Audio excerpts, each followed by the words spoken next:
ওষুধ গাছে খুঁজে পাইতেছি না। ওষুধ দাঁতের ব্যথা আমার রোগী কয়েকজনই করতেছে বুঝতেছে। সব বনাস কত ওষুধ গেছে না, আমি ব্যাগ দিনে বেঁচে আলতেছি। কত ভাই, এই যে দেখেন বনের লতা পাতা, এটা একটা দারুণ ওষুধ। এই ওষুধটা হচ্ছে যারা দাঁতে ব্যথা ভুগে, দাঁতের বেদনা আছে, দাঁত ফুললে যা, কোনো কিছু খাইবার ফানা, শিক্ষার পারে মারে বাপরে কয়ে শিক্ষার মারে, যেন দাঁতের ব্যথা 2-3 ঘন্টা ব্যথা করে 500 টাকা ডাক্তারেও এই দাঁতের ব্যথা ভালো করতে পারে না।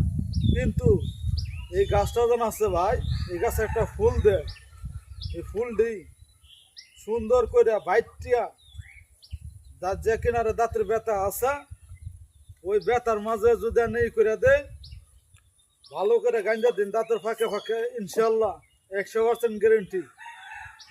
গাছের গুণ আছে, এই ওষুধে কাজ করবে দাঁতের ব্যথার লাগিয়া 100% গ্যারেন্টি ভাই। খুব সুন্দর ওষুধ এটা ভাই।